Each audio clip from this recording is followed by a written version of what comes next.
Aí, ok. E aí você pode, então, gente, a gente então vai começar, para todo mundo que entrou agora, tá? Astrogildo, tal. Nós vamos começar com um vídeo da Débora Viana, que é do SESI São Paulo, que é gerente executiva de artes cênicas, e que vai falar um pouco da experiência do SESI. Ela não pôde estar aqui com a gente, né? Falando, mas nos enviou um vídeo para fazer a abertura, tá? Então, nós vamos colocar agora esse vídeo, a gente vai assistir, e aí eu passo a palavra, né? Eu já passo a bola aí para o pessoal começar, né? O Tonese também. Tá, eu vou colocar o vídeo. Por favor.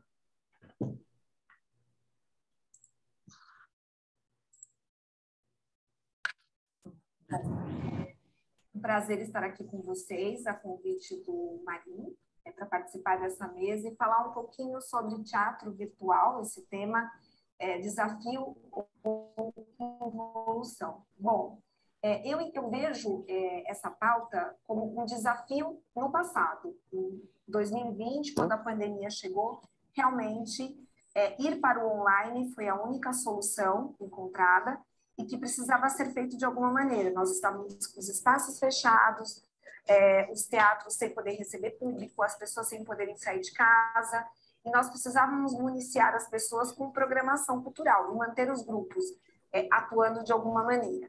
Então, naquele momento, ele realmente foi um desafio. Hoje, eu já não vejo mais dessa maneira, já passou esse período. Agora, como evolução, também não vejo como uma evolução. Por quê?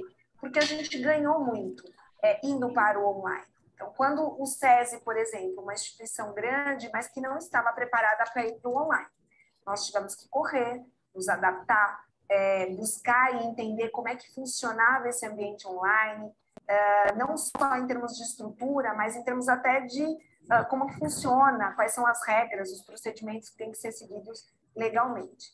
E, a partir daí, a ideia foi, junto com os artistas, encontrar solução para colocar os espetáculos, os shows musicais, ou até mesmo as contações de história, os eventos de literatura, na plataforma online à disposição do público. E o que a gente percebeu, já que a gente não podia e não tinha, na verdade, condições de fazer tudo simultaneamente, em tempo real para o público, foi buscar a gravação, mas uma gravação realmente pensada e estruturada. Então, os grupos, os artistas, eles passaram junto com a gente a buscar soluções para que essa programação fosse para o online. E isso aconteceu tanto nas duas montagens inéditas aqui da Paulista, que nós temos aqui no Teatro do SESI, como também num programa que nós temos chamado Viagem Teatral, que nós passamos nesse ano para o Viagem Teatral Play, onde os espetáculos foram ajustados e adaptados para a plataforma virtual. Até mesmo para o Instagram. E, além de levar a obra artística pensada para esse virtual, nós levamos a ou seja, o artista estava ali para fechem os áudios de vocês, por favor. São Paulo, ou que está até mesmo fora do Brasil, não conseguiria ter acesso. E a devolutiva que nós tivemos dos artistas foi positiva, porque eles disseram que foi uma maneira que eles perceberam de divulgar o trabalho deles, de levar esse trabalho deles para outras pessoas que até então não conheciam. Então, eu não utilizaria essa palavra como evolução, mas sim como uma possibilidade de um formato que veio e que a gente, enquanto gestor de espaço cultural ou enquanto artista, tem que se apropriar, tem que entender, mas tem que saber que ele vem para agregar. Ele não vai substituir o teatro presencial. O teatro ele existe e ele é presencial, porque o artista precisa do olho no olho, ele precisa estar em contato com o público, ele precisa dessa reação do público para poder fazer o seu espetáculo. Porque a gente sabe que cada dia de espetáculo é uma apresentação diferente. Vai depender muito da atmosfera, do ambiente, da reação e da participação do público. Então, minha participação aqui nessa mesa de debates com vocês é dizer, vamos aproveitar, pensar obras e atividades para esse leque de opções que se abriu, e não deixar de atuar nas questões que aconteceram no teatro convencional ou no teatro em espaço alternativo, ou seja lá o que for, mas pensando em obras direcionadas e trabalhadas para esse público online, ganhando novos e é o que eu pretendo, enquanto gestora, caminhar e, sendo possível, continuar atuando, se não totalmente, mas pontualmente também. É isso, eu espero ter contribuído nessa conversa com vocês e fico à disposição para, num outro momento, a gente poder conversar mais, dialogar e contribuir. Obrigada.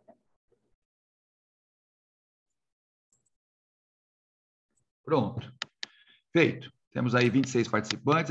Então, essa é foi a fala da Débora Viana, do SESI, São Paulo. Tonesi, eu vou só passar a bola aqui, então, para outra... Vamos começar com as mulheres, né?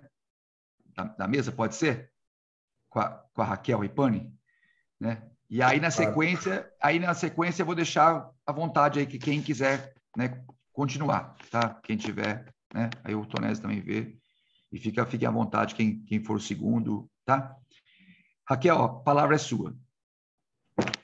Boa noite, obrigada pelo convite, Marim. Olá para todo mundo que está aí com a gente. Prazer e honra estar com vocês e poder conversar sobre esse tema. Eu acho a intersecção entre meios algo que já estava acontecendo e que veio para ficar. Eu acho que, como em outros lugares, né, em outros trabalhos, a pandemia precipitou as coisas que elas acontecessem mais rápido.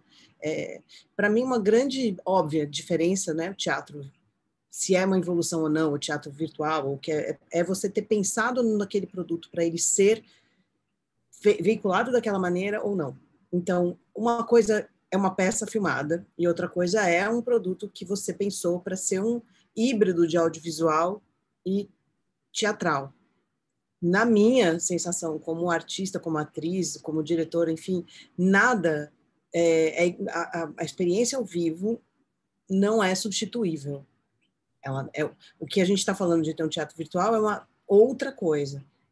Um outro meio interessante, um meio muito legal também. Eu acho que a gente viu muitas experiências interessantes acontecerem durante a pandemia, mas foi bem isso que ela estava comentando agora. Foi todo mundo catando balde, tentando se adequar no começo desse movimento da pandemia, enquanto outros lugares e outros grupos fora do Brasil, enfim, já estavam fazendo esse registro, já estavam fazendo essa filmagem de uma maneira muito mais programada, pensada, né? Já era uma mistura mais na minha opinião, parece uma mistura de cinema e teatro. E é possível chegar num outro lugar, né? Que não é nenhum nem outro, mas é interessante, eu acho que provoca.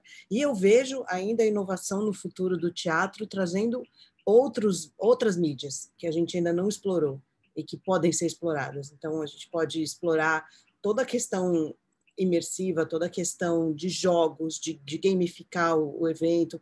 Isso é uma coisa que fazer a experiência ser mais uma experiência sensorial e próxima da gente.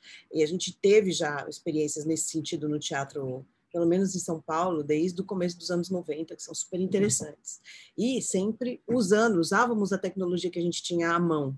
Eu acho que agora a gente tem mais tecnologia à mão e, para mim, um desafio é pensar em como isso impacta os orçamentos a médio prazo, né? Porque uma coisa é você ter um orçamento para montar um espetáculo e manter um espetáculo, outra coisa é você ter um orçamento para manter um espetáculo e uma equipe de filmagem, de edição, se isso é ao vivo, se isso interage com a ação em cena. Ao mesmo tempo, se você vai continuar no futuro tendo uma peça que você vai estar... não é televisionando, mas, né, passando ao vivo no YouTube, como isso vai impactar o orçamento, o tamanho né, e o registro disso, como fica. Mas para dar alguns exemplos de coisas que eu achei muito bem feitas, eu sugiro acompanhar o site do National Theatre, que é uma companhia britânica de teatro, e eles têm vários espetáculos que eles fizeram durante a pandemia, e rodas de conversa, enfim, eles começaram a disponibilizar esses espetáculos para a gente durante a pandemia. A Shakespeare Company também, a RSC, a Royal Shakespeare Company também já tinha muita da sua produção filmada, e eles fizeram novas edições e disponibilizaram. E aí tem outro dado que eu achei tão importante, que a gente talvez pudesse pensar no futuro para o Brasil, que é poder estar vendo pessoas que já morreram, pessoas que tiveram interpretações icônicas de personagens icônicos e que a gente pode voltar ali e assistir, quer dizer, como registro, mas não como aquele registro que a gente tinha, né, que é uma câmera parada do fundo, aquele som ecoando horroroso, né, que você não, a sensação que a gente tem é que você perde totalmente a conexão com o espetáculo. Eu, quando vejo teatro filmado, eu tenho vontade de me matar, não gosto. Como atriz fazendo esse teatro virtual, também não foi, não é igual a estar presente com alguém em cena e dividir com essa pessoa, e não é igual não estar sentindo o público. Mas existe uma experiência que se dá, na minha sensação. Existe algo que acontece. E eu acho que várias coisas muito boas foram feitas. Inclusive, eu vou lembrar aqui uma coisa que foi feita na Rede Cultura, que era o teleteatro, isso no começo dos anos 2000, que já era essa... O Zé Renato me dirigiu fazendo um teleteatro na Rede Cultura, naquele programa, que era o Senta Aqui, Lá Vem Comédia, ali, e foi muito interessante, porque a gente quis ter um público ao vivo, e ao mesmo tempo tinha câmeras, né? E como você lida com o desafio do câmera não poder chegar tão perto, porque senão ele vai ficar de costas para o público, tapando a visão. Quer dizer, quais são as visões que esse lugar da câmera tem que ter, né? Onde você usa isso, de que maneira? Eu acho que tem muita gente fazendo isso muito bem. Eu vi isso muito nos espetáculos de fora, vi em alguns exemplos no Brasil. Um exemplo que eu dou é o espetáculo do Marra, que eu acho que foi muito interessante enquanto pesquisa de linguagem, mas eu acho que isso é só o começo. A minha percepção é que a gente tem muito mais a descobrir em termos do que é a experiência teatral aumentada. Aumentada, aí eu digo, para uma tela do celular, para o antes do espetáculo, para o pós-espetáculo. Tem muita coisa que a gente ainda vai inventar e criar a partir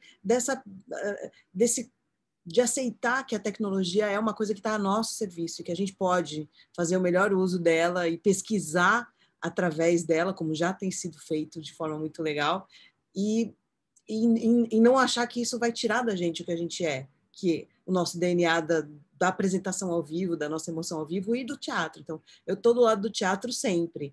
Acho que dá para ter um lugar aí híbrido do cinema e do teatro, em forma de várias formas. Acho que tem esse lugar do registro, que eu acho importante, e acho que a gente tem que tirar essa ideia da cabeça que o teatro filmado é uma coisa estática. Porém, eu sinto isso. É diferente adaptar algo que você fez para ser feito ao vivo, e aí ajustar, a gente sempre vai sentir que isso está perdendo alguma coisa, do que você criar uma coisa já tendo em mente a visão de alguém que vai estar em casa, onde vai estar e como vai estar sendo percebido isso através de um veículo digital. Isso eu acho um desafio interessantíssimo, e eu nem mal posso esperar para ver o que vai acontecer nos próximos capítulos disso. Espero que as leis de incentivo consigam abarcar isso também.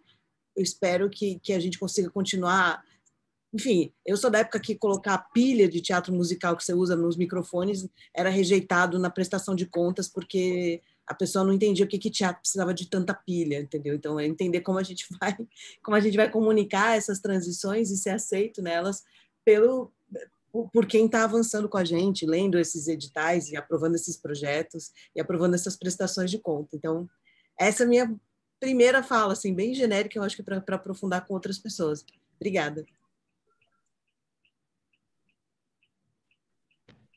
Raquel, tá ótimo. Tonesi, comentário seu aí? Vamos lá. De antemão, o que foi falado pela Raquel agora e já antes, não é? Pela Débora, traz aí algumas questões justamente para a gente considerar. Em primeiro lugar, o termo involução. Em segundo lugar, o termo teatro virtual, não é?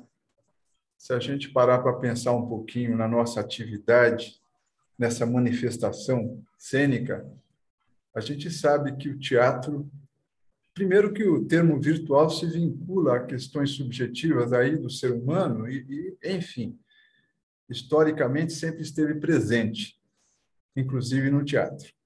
Mas esse termo virtual para denominar um teatro que se vale da mídia parece um tanto questionável. Até porque o teatro em si, a realização do teatro, no diálogo com as mídias, vem sendo feita há muito tempo, né? Foi citado aí pela Raquel sobre o teleteatro, que eu justamente tinha pensado nisso. E antes disso, nós tivemos o radioteatro. Eu cheguei a ouvir radioteatro. Quando criança, década de 60, você tinha né, radionovela, inclusive. Depois surge a televisão, e na televisão você tem a transmissão, teve transmissão ao vivo, inclusive, de algumas transmissões, que foram retomadas mais tarde, que se constitui como teleteatro, até porque, neste sentido, em sendo ao vivo e tendo público. Quer dizer, não era só a mídia, não era público apenas aquele que via através da mídia, mas o que estava lá também. E é o que a gente vê, sobretudo no uso das mídias digitais, muito fortemente a partir da década de 90. E hoje nós temos aqui colegas muito valiosos, eu diria, neste momento que a gente vive a transição. Para mim, é uma transição, não apenas na manifestação teatral, quanto na própria relação humana com o mundo e na comunicação social, nas relações sociais que a gente vive, desde antes da pandemia. Eu acho que a pandemia veio forçar mais a questão e fazer, inclusive, muita gente que nem considerava isto, via isto como um meio de comunicação e ponto final. Mas a pandemia obrigou a pensar questões que pessoas como o nosso querido Rubens Veloso, aqui presente, já vinham fazendo há muito tempo. A se valer da questão da mídia digital e sem perder o contato direto com o público, não é?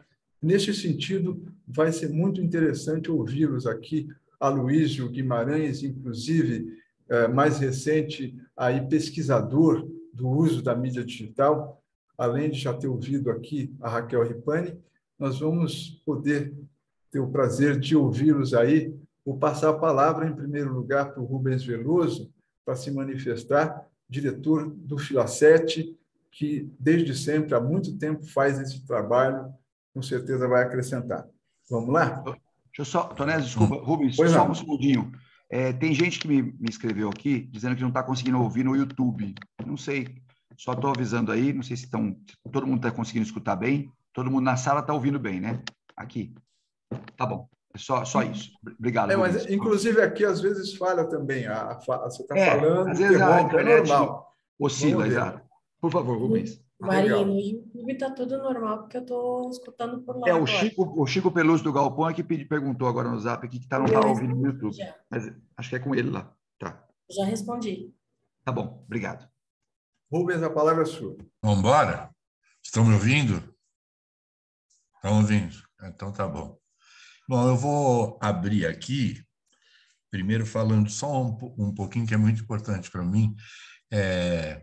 Eu tenho um histórico de pesquisa, não, eu não diria nem pesquisa, é de fazer mesmo essa relação do teatro com outras mídias, e principalmente depois do advento da internet, há muito tempo, desde o começo dos anos 2000.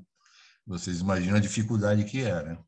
Mas esse trabalho, quer dizer, eu vou ficar falando mas esse trabalho foi feito junto mas ao coletivo ao qual eu pertenço, chama Filacete, que é o Marcos Azevedo, Beto Matos, Marisa Lucitelli, ou seja, o fruto desse pensamento é fruto desse trabalho em conjunto, e ainda mais com um monte de artistas em volta da companhia, que a gente chamava para trabalhar. Então, dito isso, eu vou falar para vocês o seguinte: como eu trabalho com isso há muito tempo, e eu eu logo no final dos 90 e começo dos anos 2000, eu vi que a internet era irreversível, era algo que ia inundar a nossa forma de comunicação e mudar a nossa forma de comunicação. Num primeiro momento, eu fiquei bastante oriçado, porque eu achei que estava se criando ali uma inteligência coletiva. Escrevi muito sobre isso, inclusive. Ou seja, uma inteligência, né? A distribuição de saberes ia ser tão mais amplificada que nós construiríamos aqui nós estamos construindo, ó, nesse pedacinho aqui, a gente está fazendo uma inteligência coletiva. Mas também, como disse Humberto Eco, o que tem de idiota fazendo burrice coletiva na internet é uma coisa fora de série. Mas tudo bem, a nossa luta é não deixar que eles vençam, entendeu? Não é desistir disso, é aprofundar isso, porque o teatro, já que nós estamos aqui nesse âmbito de discussão teatral, ele é uma forma maravilhosa de pensar o mundo humano e tudo isso. Bom, agora vamos lá para a história. Em 2005, eu fui convidado por uma produtora inglesa a fazer, porque eu já vinha trabalhando com isso, né, a fazer um espetáculo. Eu vou chamar de espetáculo, mas depois eu vou mudar o nome. Vou fazer um espetáculo que uniria 3 companhias em tempo real, uma aqui em São Paulo, que era o Fila 7, outra em Londres, que era a Station House Opera, e uma outra em Singapura, chamada Theatre Works. Nós teríamos que construir um espetáculo ao vivo, em real time, ou seja, com plateia nos 3 lugares, em 3 continentes, e, ao mesmo tempo, fazer uma ligação entre esses 3 espetáculos por telas que ficavam colocadas onde se apresentavam. Naquele momento não dava para transmitir pela internet ainda, assim, com segurança, né? A gente teve que trabalhar num streaming absurdo, mas nós fizemos uma relação entre o que acontecia no palco, nos 3 lugares, e o que ia para a tela, numa imensa tela de cinema que unia esses 3 lugares através de posicionamentos de câmera. E vocês imaginam que tinha um corte a cada 2 minutos, ou seja, a câmera mudava posição a cada 1 minuto e meio, 2.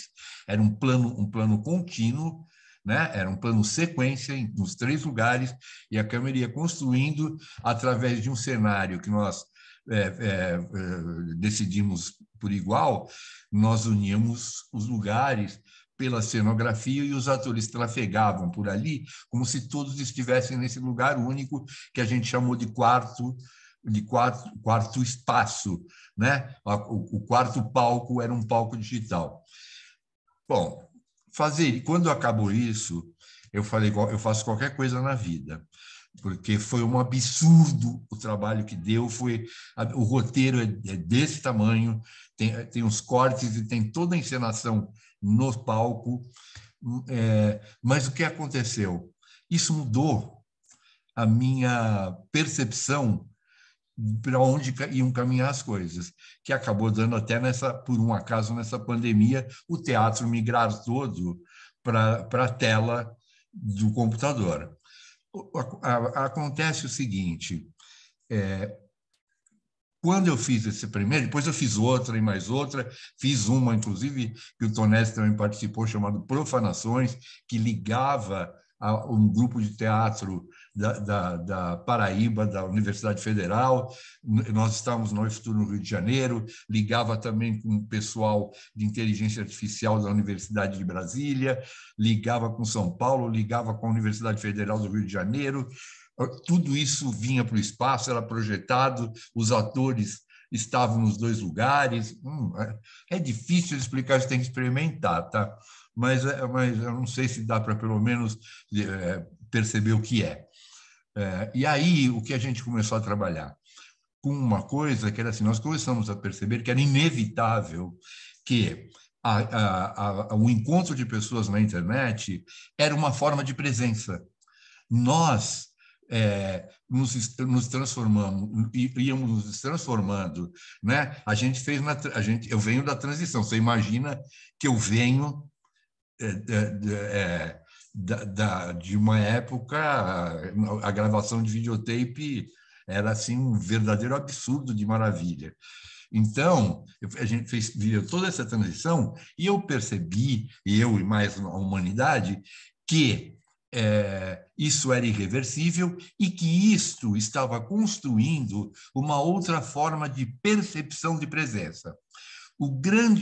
Para mim, o grande erro, quando nós nos confrontamos com isso e falamos de teatro digital, é que nós queremos que esse teatro tenha a mesma forma e potência de presença que o teatro ao vivo. Não vai ter, never. Mas ele é uma forma de presença. Ele só que é de outras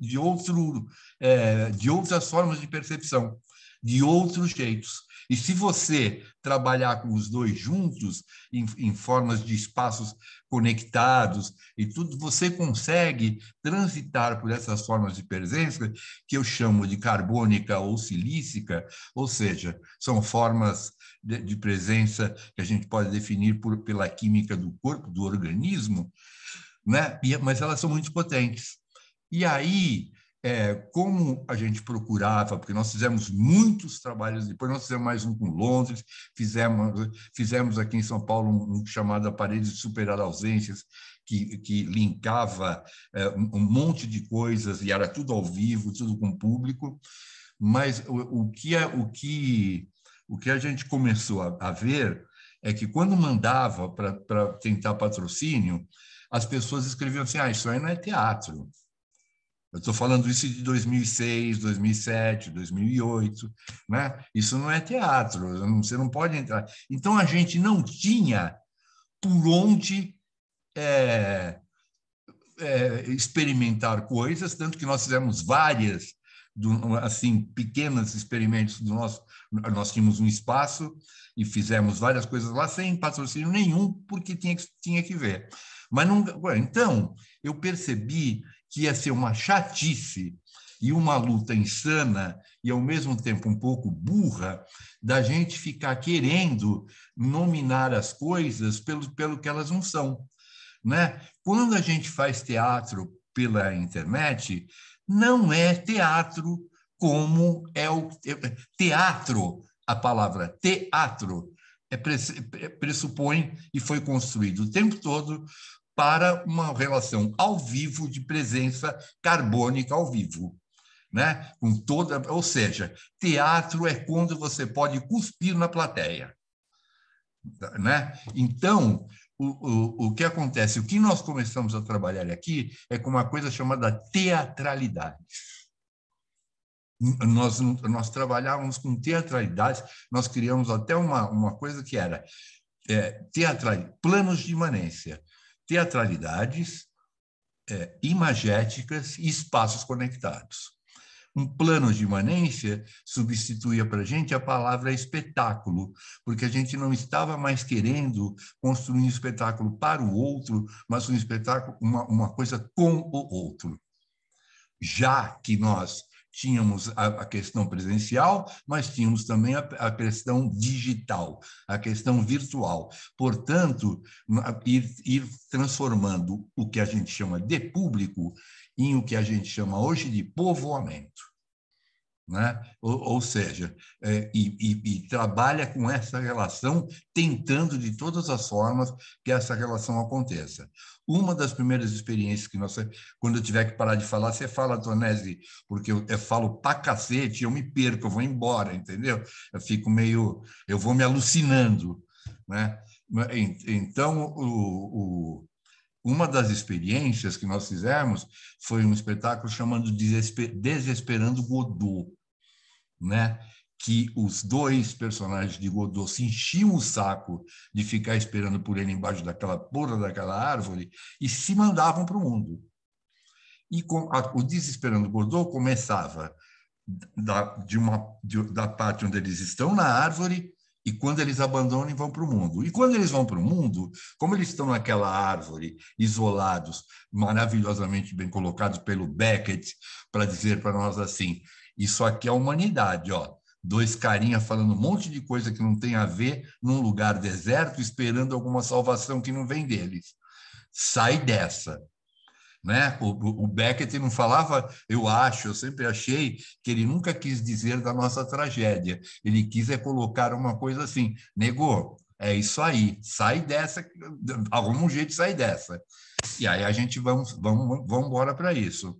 E o Desesperando Godot, a gente autorizava o público, nós criamos um sistema de relação, isso foi em 2010, de 2009, lá saiu uma relação, um programa onde qualquer pessoa podia ver ou pela internet ou estar presente no teatro e podia deixar o celular ligado e podia interferir no espetáculo, ou seja, interferir no plano de imanência, nesse lugar que a gente chama plano de imanência e que a gente trabalhava agora não mais com dramaturgia, mas trabalhava com dramaturgia, porque era uma rede de relações que se amplificavam para digamos, para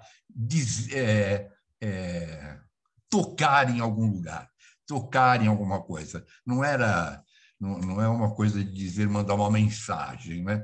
A gente trabalha com essa história de mandar uma mensagem. Trabalha exatamente com essas coisas sensoriais. O artista, a gente faz isso para, né, ver se todo mundo dá o pulo do gato e ver se a gente tem companhia. Então, a partir dessa mudança que parece, assim, quando você vê de fora, você sempre acha assim, mas tudo bem, mudar de nome, e daí? Mudar de nome muda um monte de coisa. Muda a forma como você vê, muda a forma como os atores veem. Os atores a gente não chama mais, estou falando essas coisas para vocês, não chama mais de ator ou de performance, mas sim de livres singularidades desejantes. Trafegam por todas as formas de expressão do corpo, da palavra, sem nenhum compromisso com esta ou aquela técnica, né? Então a gente chama de livres singularidades desejantes, em homenagem um pouquinho às máquinas desejantes do Guattari, mas também uma homenagem ao LSD, que é a abertura disso tudo e que é justamente para abrir a mente desses atores. Dramaturgia é essa rede de textos, de imagens, de performance, de dizeres, que vai juntando, né, nesse lugar que é presencial, vai se espalhando pelas redes e as redes vão devolvendo de novo para esse lugar presencial. Então, você experimenta essa presença que diz de várias maneiras. Não é? Você está ali presente, você está por exemplo, quando a gente fez a primeira vez, você imagina que tinha um cara num fuso horário de 11 horas de diferença, né, lá em Singapura, atuando com você naquele momento. Ele estava ali, não era uma gravação, ele estava lá em Singapura atuando com os ingleses e com a gente aqui. Né? E, ao mesmo tempo, o público que estava em São Paulo via o nosso espetáculo e mais um telão onde se dava esse quarto palco, onde se juntava tudo. Né? Então, você tinha experiências, por exemplo, o dia que a experiência mais forte do público que nós tivemos, porque só uma vez a internet caiu, por uma sorte, isso em 2005, caiu 5 minutos, 2 minutos. O resto nunca caiu. Mas, assim, nesse dia que a internet caiu, o público amou. Sabe por que amou? Porque o tempo todo eles achavam que era gravado, que a gente estava mentindo. Quando caiu e sumiu Singapura, sabe quando você percebe que você está numa experiência absurda de relação com pessoas em 3 continentes, dizendo coisas para você? Então, é um choque. Né? E aí a gente percebeu essa essa coisa. Uma outra experiência que eu posso contar para vocês, que foi construindo esse pensamento, foi no Rio de Janeiro, quando nós fizemos uma peça chamada What's... nem lembro, olha que absurdo, pode ser Alzheimer isso. Eu não lembro o nome, What's Wrong with the World, que era www. Que foi a gente no Rio e uma companhia em Londres. E em Londres, eles faziam num teatro que era num bar bacanésimo. E aí, num dos dias da apresentação, eu ficava vendo o público entrar lá do alto, da parte técnica, ficava vendo o público entrar. E eu vi que entrou um casal muito humilde, mas muito humilde, junto com uma menina. E olha, vamos sentar aqui, que aqui é legal, e ficar aqui. E eu fiquei pensando, falando assim, que não tinha um perfil, porque o público só dava maluco naquele momento para a gente, entendeu? Assim, gente que estava Aí eu falei, não tem perfil de estar vendo uma coisa tão complicada, assim, né? Tão... Bom, em resumo, eles ficaram prestando atenção, eu fiquei ligado neles. Quando acabou o espetáculo, a gente deixava as câmeras ligadas nos dois lugares para o público se ver, né? Deixava na abertura e no final. Deixava ela aberta, o público se via para até ter essa noção dessa presença. E aí esse casal com a filha se dirigiu à câmera e eu vejo que do outro lado aparece um rapaz todo emocionado, né? E começam a conversar. Ali, o público saindo e eles conversando. E aí, um dos produtores foi perguntar para eles, né? Eles falaram assim, olha, na verdade, a gente não veio ver a peça. A gente marcou um encontro com o nosso filho, que faz muito tempo que a gente não vê, e ele escreveu para a gente dizendo que tinha isso, que a gente podia se ver, né? Então, e aí que eu pensei e falei, pronto, no teatro presencial, construiu-se uma outra forma de presença. Real, absolutamente verdadeira, só que de outro jeito. Não vai ser igual, never. Nem que isso aqui vire holograma.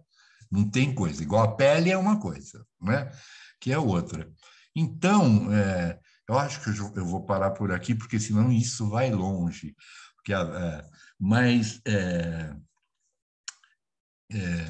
abandonar, assim, se nós abandonarmos as ideias pré-concebidas e que são verdadeiras e que são por entender para além do teatro ou do cinema o que está acontecendo, não é? Nós nos transformamos em seres digineurais, né? Quando você põe um celular na sua mão, ele é extensão corporal, né? As pessoas ficam assim, uma criança de 2 anos pega um celular e já começa a cutucar. Claro, porque isto já está entrando, nós fizemos a transição, eles saem no mergulho já, né? Eles saem ali da barriga da mãe e eles já estão informados disso, já há circuitos neurais informando da existência dessas coisas. Então, não há como fugir. Nós temos que capturar, atualizar isso tudo e doar de volta. Essa é a nossa luta, entendeu? Como artista, e eu acho que o momento que o mundo vive, e principalmente o Brasil, a arte é fundamental nesse momento, ela sempre foi, mas nesse momento ela é fundamental como forma de luta contra o obscurantismo, contra a visão tacanha, contra tudo que nós artistas, e eu acho que o povo em geral vem sofrendo. E tenho dito, desculpa eu falar tanto, eu poderia falar mais, mas tem limite a chatice, né? Então, um beijo para vocês. Rubens, você falou demais. 10 minutos para você significa um dia inteiro, porque você traz questões que são... Inclusive, o termo, a questão da presença citada por você, que tem a ver com a questão de profanações, que foi referência para o Rubens na constituição de um trabalho, que a partir do pensamento de George Agamben, que é um grande pensador aí contemporâneo, e traz o entendimento do que vem a ser profanação, e que tem tudo a ver com essa questão que, para o teatro, é sagrado, que é a presença. A presença é sagrada, tem que ter. Só que houve uma profanação, não tem como, e aí o Rubens se coloca muito bem. Posso te interromper um minutinho? Oi, claro. Posso te interromper? Por favor. É assim, o profanações que o Tonete está falando, realmente é uma coisa... A gente trabalha, o Tonete está na origem desse trabalho. A gente começou a discuti-lo numa vez que eu fui para Paraíba, até dei uma palestra lá, e o Filacete fez uma apresentação do Desesperando Godot, inclusive. Profanações vêm exatamente por todo esse movimento, e profanações para o Agamben, ela não tem nada a ver com a relação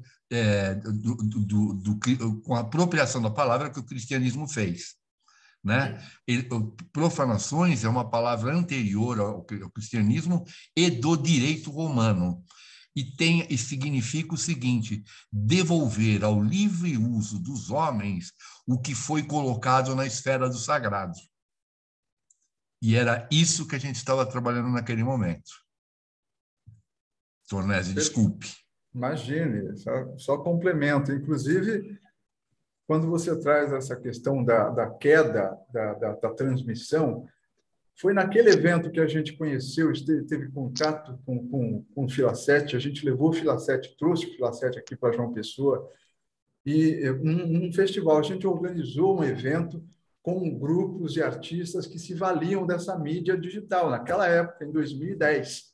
Ou seja, e aí o Filacete veio, esteve presente, e outro grupo que participou, que naquela época fazia teatro e faz ainda pela internet, foi o Teatro para Alguém de São Paulo, que transmitia espetáculo via internet.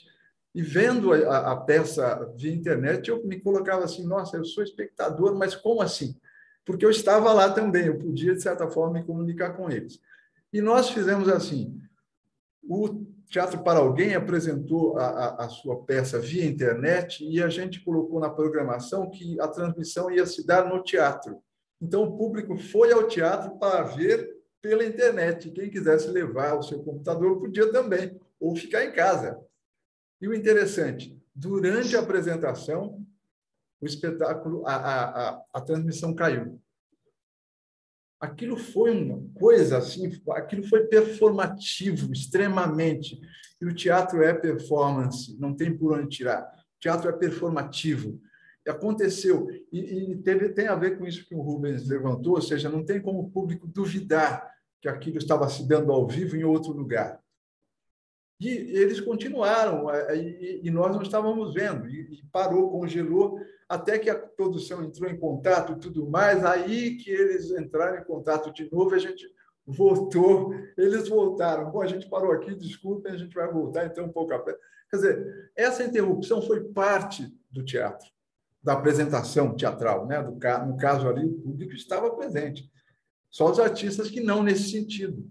Enfim, essa relação da presença que o Rubens traz é interessante notar e é importantíssimo observar que temos aí um nome, Ray Kurzweil. Kurzweil, autor de uma obra que assim, é um pregador, na verdade, que traz a era das máquinas espirituais, um cara que acaba prevendo a relação da máquina dentro das relações humanas. E nós estamos vivendo um grande avanço nesse sentido. Daqui a pouco a gente está se relacionando com máquina. E como é que é o uso dessa máquina? Enfim, tem muita coisa ainda que cabe aí para falar, mas antes de tudo eu quero passar a bola, em primeiro lugar, para o querido Aloysio Guimarães, que eu tenho certeza que ele vai acrescentar coisas aí também. Bem-vindo, Aloysio, um prazer enorme tê-lo aqui conosco. E a palavra é sua, cara. Um abraço. Aloysio, dá licença só um minutinho. Eu queria pedir um favor a todos só, para não deixar para o final, antes de o Aloysio começar.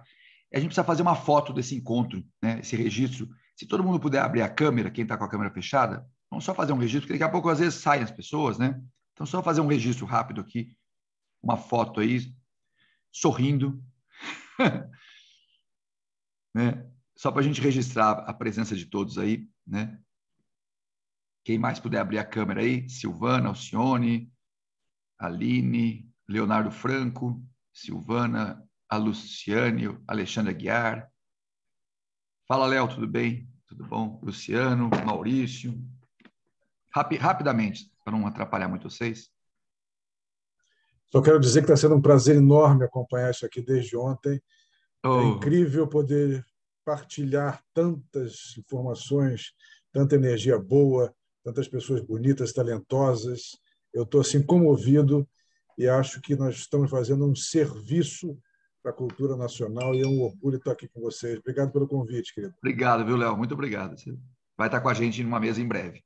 Claro. Alcione, Silvana, Luciane, quem mais não abriu a câmera? Bom, vou fazer aqui a foto, então. Está aberto? Lu?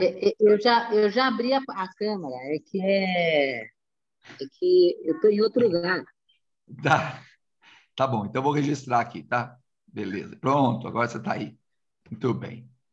Luciane, faz uma sua aí também, porque eu fiz uma aqui, mas a minha nunca sai muito direito. Então faz uma sua aí. Por favor. Aí, gente. Fez, Lu? Deu? Tá. Tonese, desculpa, viu? Ô, Luiz, por favor. Segue aí, só para a gente... Bem, boa noite. Obrigado, Marinho, pelo convite. Meu querido amigo e orientador Tonese, boa noite. Boa noite, Luciane, Alcione. Meu outro orientador é de Porto. Ao professor da Universidade Federal de Campina Grande do curso de Arte e Mídia, Luciano Maris, a grande atriz Valquíria Gonçalves, e estou com muito orgulho de estar fazendo parte de uma mesa que tem Rubens Veloso, que eu só fiz estudar sobre ele, sobre as suas obras e sobre o Fila 7, e está hoje dividindo esse mesmo espaço, está presente nesse mesmo ambiente, e isso me deixa muito orgulhoso. Eu acho que o termo involução é um termo que me deixa meio agoniado, porque eu fico imaginando se a gente estivesse na Grécia Antiga e a gente estivesse falando sobre a involução do teatro porque tinham criado os periactos ou Deus ex machina, ou se a gente tivesse um pouco passeando na história do teatro, com a presença da luz a gás, aí se visse como uma involução da luz elétrica, a presença do som, a presença do cinema a serviço da nossa linguagem teatral. E eu acho que a gente, às vezes, se esquece que o teatro ele é, tradicionalmente, uma grande esponja que absorve aquilo que há de mais moderno, seja enquanto linguagem artística ou midiática. Então, sempre foi assim. O teatro sempre absorveu o que apareceu perto dele. Não seria diferente o teatro absorver a internet ou o teatro ser absorvido pela internet. Quando eu fiz o meu trabalho de pesquisa, foi antes da pandemia. E eu ouvi algumas coisas, tipo, cyberteatro não é teatro, porque não tem presença. A mesma pessoa que disse isso, pouco tempo depois eu me encontrei com ela, ela estava numa livraria e conversando com a esposa ao telefone, de uma maneira tão entusiasmada, que eu estava do lado dele, melhor, na frente dele, ele não me via. Quando ele desligou o telefone, eu disse, fulano, tu estavas com quem?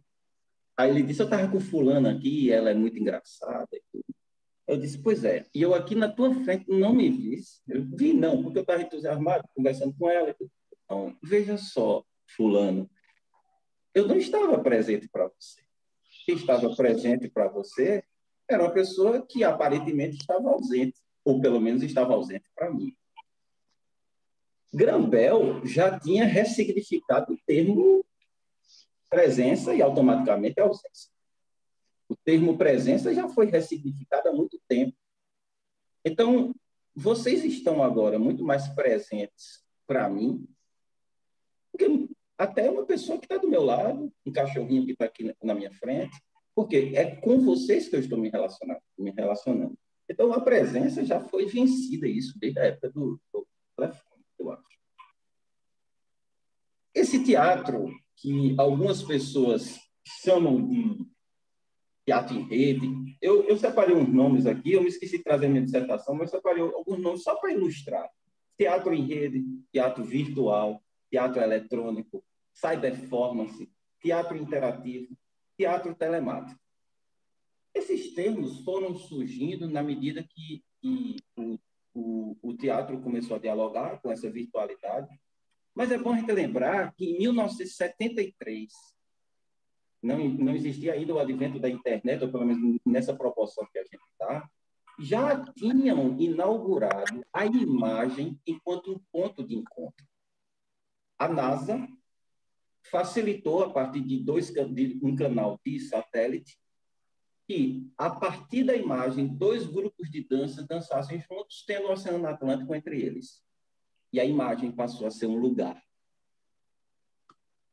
De lá para cá, o teatro vem dialogando com a internet, e é bom lembrar que às vezes a gente fala internet e parece que a gente está falando da internet, é uma coisa só do começo até hoje. O teatro chegou na internet em chat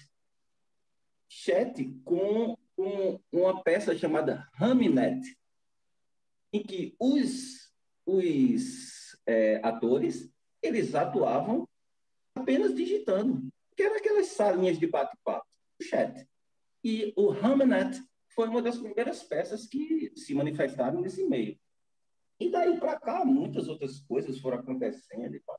Eu acho o seguinte, eu acho que a discutir se teatro, se cyberteatro, eu vou dizer daqui a pouco o que eu chamo de cyberteatro, discutir se cyberteatro é ou não é teatro, para mim já é meio que uma página já vencida, sabe? É uma discussão vencida.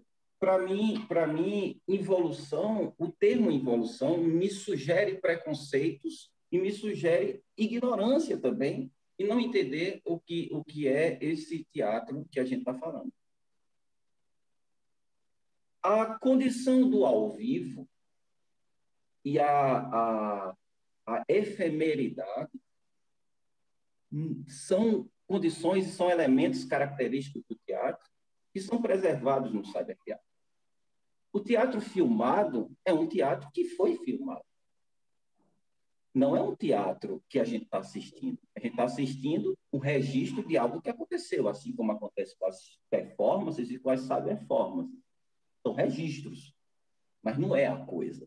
A coisa acontece quando acontece um fenômeno como esse que o Rubens falou, e que a internet caiu, e que as pessoas viram que aquilo era...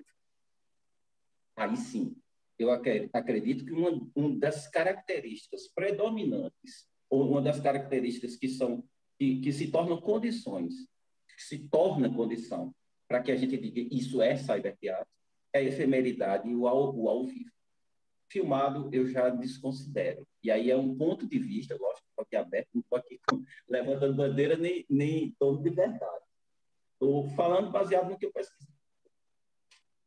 Esse teatro que eu chamo de cyberteatro, que eu chamo e que repito, o que muitas pessoas também chamam, alguns pesquisadores, dentre estes, um pesquisador inglês chamado Farkin, que escreveu um livro chamado Dirigindo o Cyberteatro, inclusive nos mandou esse livro, viu que a gente estava pesquisando isso, eu, Tonese e Ed. Ele diz o seguinte, por que o termo é cyberteatro? Primeiro, lembrar que esse termo cyber vem de uma palavra grega, que é cybernetic, que apareceu pela primeira vez escrito por Platão numa obra chamada Alcebiades, que é o quê? É uma mistura daquele que comanda o navio e aquele instrumento de direcionamento. Então, é uma palavra comum a duas coisas. É comum ao leme e é comum àquele que usa o leme. É aquele que dá direcionamento. E o que é o cyberteatro? É um teatro que o olhar e o de onde você vê está sob algum tipo de direcionamento. E se a gente for olhar direitinho, o teatro sempre teve um direcionamento sobre esse olhar. Enquanto plateia, eu posso observar aquele ator que está lá perto do ciclorama, roubando cena, né? Enquanto alguém está no proscênio, fazendo um tremendo bife, né? Fazendo seu monólogo, tem alguém lá atrás, que aqui na Paraíba a gente chama fazendo muganga, fazendo muganga e a gente prestando atenção a ele. Então, eu editei a imagem, eu direcionei meu olhar. E quando eu vou para a internet, eu não encontro essa possibilidade. Por quê? Porque aí eu concordo com Raquel. Raquel disse que é como se fosse um teatro fundido com o audiovisual. Eu também acho. Mas por que esse teatro não pode desenvolver a sua cultura audiovisual própria e não ficar dependente da cinematografia e da videografia, que já tem seus planos já preconcebidos? É plano próximo, plano aberto, plano detalhe, plano americano, e por aí vai, close, big close, close-up. Então, o teatro, ele está ainda engatinhando esse flerte com o audiovisual para se apropriar dele e desenvolver sua fotografia própria. O meu trabalho, que foi concluído, como eu disse, antes da pandemia, eu observei isso. Qual era o problema? O problema era, o teatro parecia um teatro filmado. O teatro parecia demais ele era tão dependente da estética videográfica e cinematográfica que a gente se esquecia que era teatro. A própria tela nos lembrava constantemente que aquilo ali não é teatro, ou era um teatro invasor, que estava num canto que não deveria ser. Mas aí a gente começou a observar algumas outras coisas.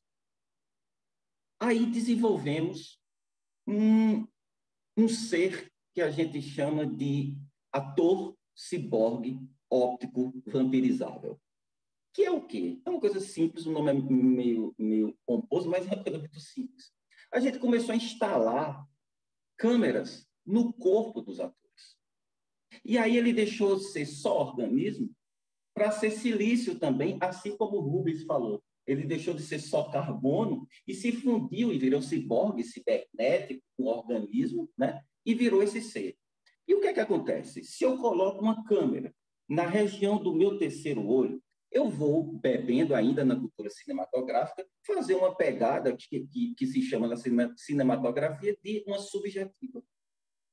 Se eu pego e, em cena, eu tenho 5 atores, cada um com essa câmera, e você que está aí do lado, você tem essas 5 câmeras e você pode escolher por onde olhar, você vai habitar o corpo desse ator.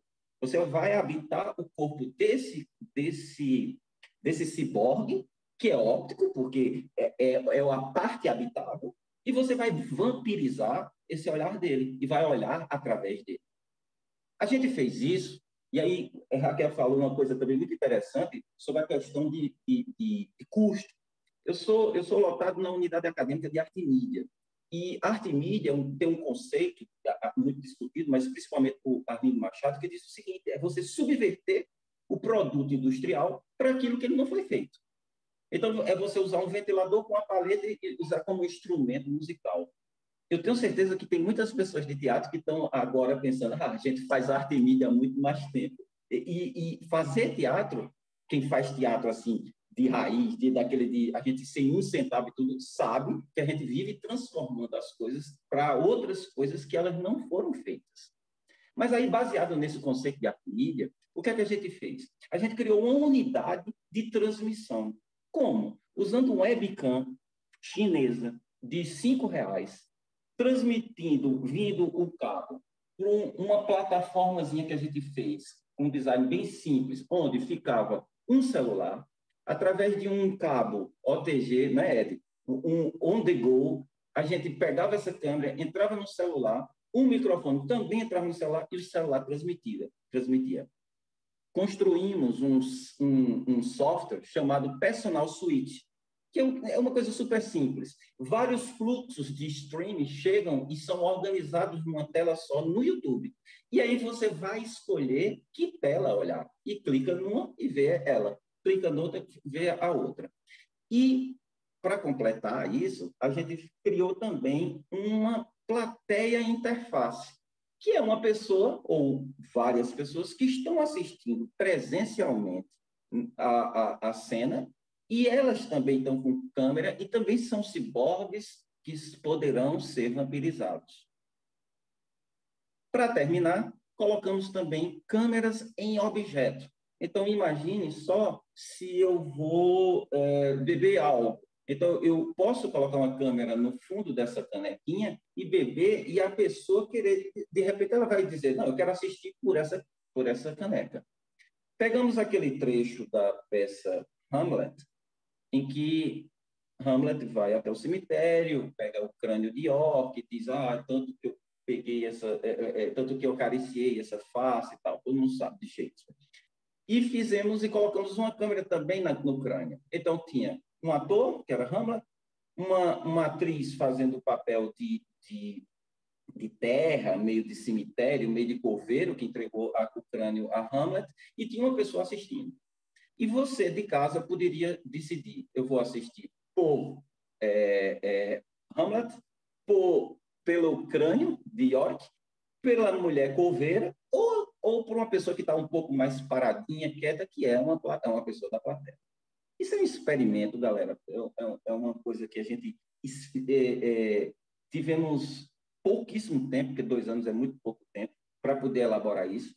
E a gente acredita que foi uma pequena, uma minúscula contribuição para a história desse cyberteatro, que é um teatro que é em rede, mas ele não se resume a só isso. Por isso que dizer que é teatro em rede, eu acho um termo muito pobrezinho. É um teatro que é virtual. Lógico que ele é virtual, mas ele não se resume à virtualidade. Ele é um teatro que é eletrônico, lógico, não tem como ser em rede sem ser eletrônico. Ele é um teatro que faz parte dos conceitos da cyberperformance? Sim. Ele é um teatro que é interativo? Sim, porque se ele não for interativo, dificilmente ele será cyberteatro.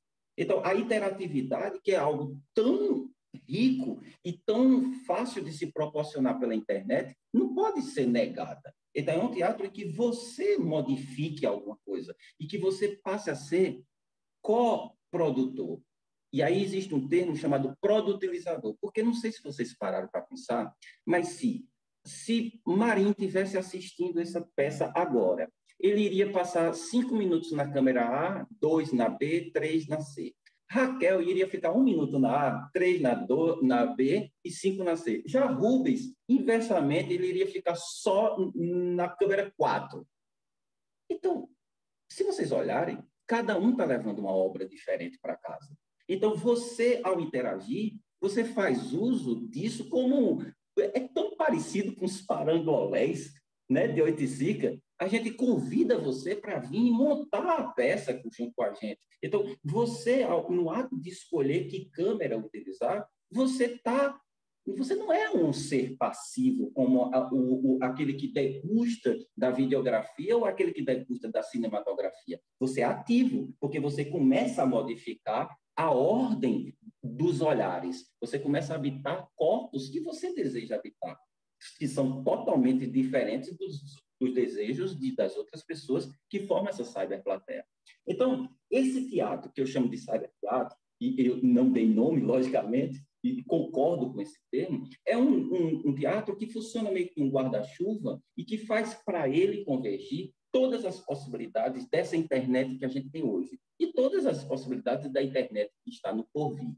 Então, eu encerro essa minha primeira participação redizendo que fico muito feliz em poder discutir sobre esse tipo de assunto, ter esse espaço e convidar vocês a revisitar os conceitos e lembrando o seguinte, a pandemia provocou uma coisa que eu acho, assim, inclusive estou até escrevendo um negócio aí, talvez saia um artigozinho, que é, a gente viu muito teatro migrar do offline para o online, mas é um teatro que está na internet. não é um teatro da internet. É um teatro que ele apenas migrou. Não é um processo migratório por questões estéticas, não. É um processo migratório por questões econômicas. E ainda bem que fizeram isso, ainda bem que os nossos amigos, os nossos colegas fizeram isso para poder sobreviver, ou pelo menos morrer com mais dignidade. Mas não é um teatro eletrônico, não é um teatro virtual. É um teatro que apenas migrou.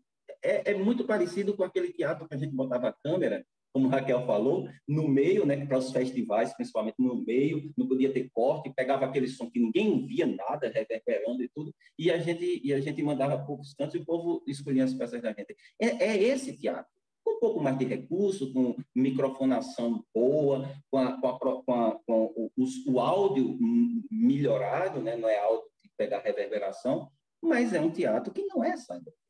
Não é teatro eletrônico, não é nada. É um teatro que migrou por uma questão meramente econômica. Mas o maior fenômeno que eu acho, pós-pandemia, e que é uma coisa que a gente, de teatro, a gente tem que ficar esperto e deixar a orelhinha em pé, é o seguinte: o teatro ele não passou a ser cyberteatro, mas a plateia passou a ser cyberplateia. A plateia foi quem primeiro chegou no cyberteatro. Foi ela quem primeiro chegou, não foi o teatro.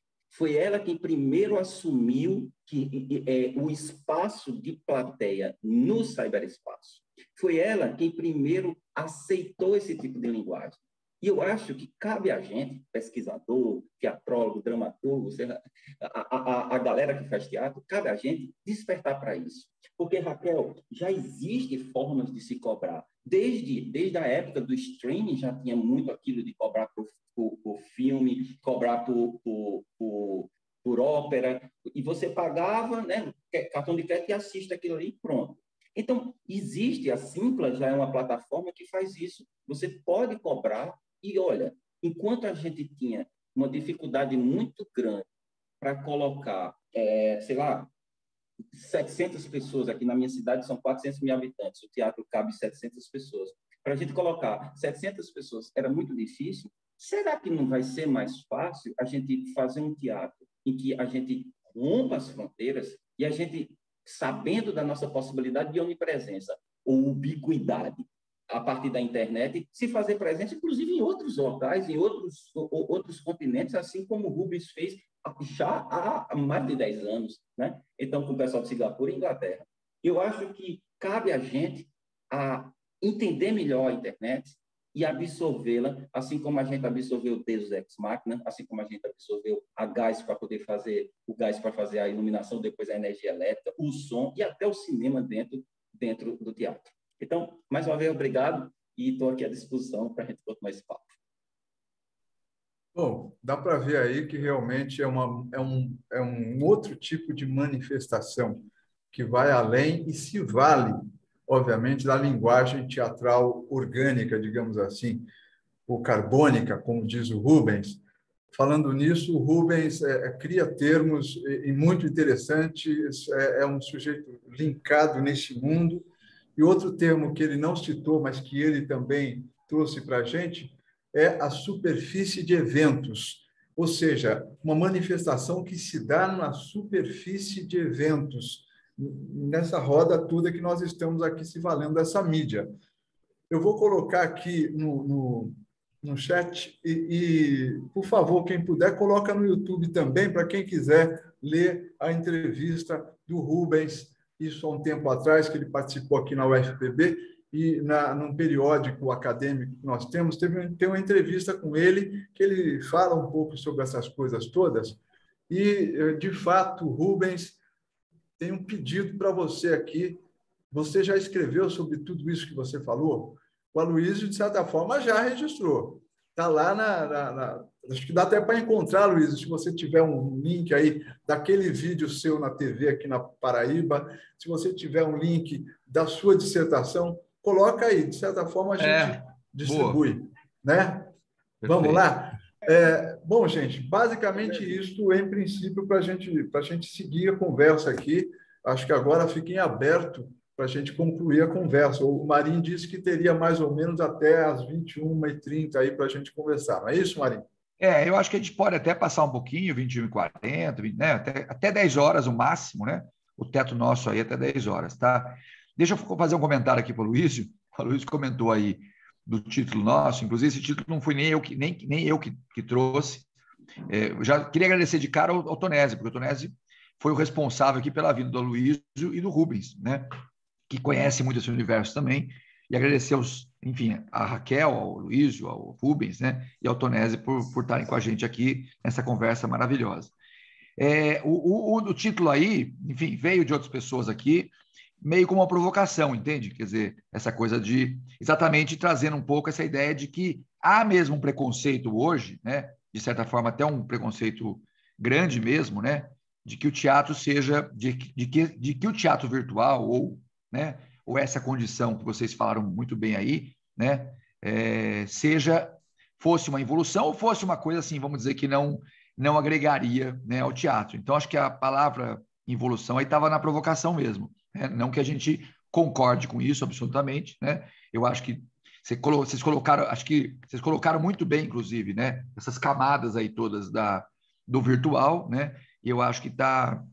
Mas, enfim, era para isso, para que também isso provocasse um pouco as pessoas a vir, né? Para a gente discutir, porque acho que é um tema muito, muito atual, né? Que a pandemia, inclusive, por conta da necessidade, trouxe isso, né, numa potência maior, quer dizer, ampliou essa potência dessa situação, como vocês colocaram aí, que já existia, que já acontecia com alguns grupos, artistas, né, performances, né, e que isso na pandemia acabou ganhando um status de necessidade, né, para viabilizar até a própria sobrevivência, a própria execução de algumas coisas, né, pelo meio virtual. Então, só para esclarecer aí também, né, mas foi muito bom você colocar. Tonese, eu acho que abre, então, agora para as perguntas, né, para as pessoas falarem.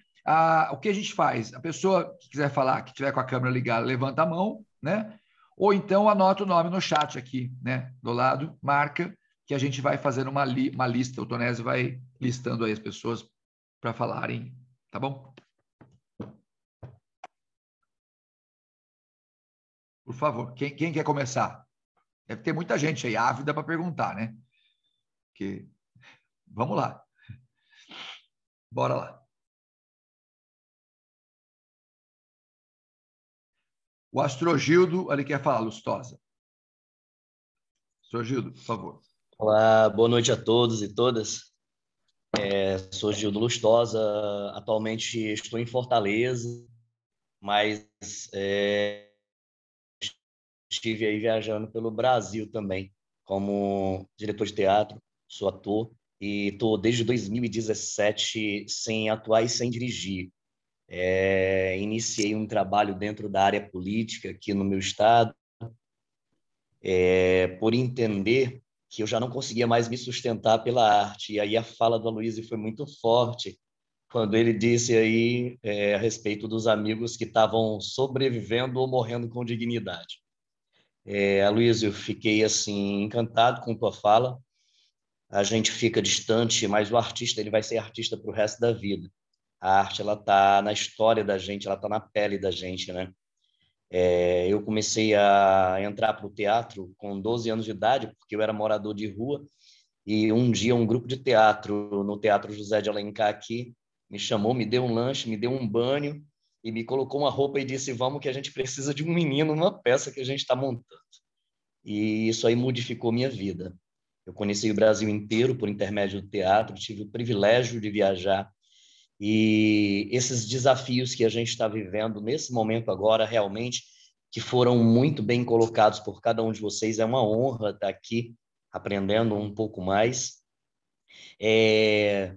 Eu estava pensando sempre dentro de uma perspectiva quando vocês estavam falando, porque a gente fala muito do teatro, na montagem do espetáculo, na questão presencial, nessa forma do teatro, do lugar de onde se vê, não é?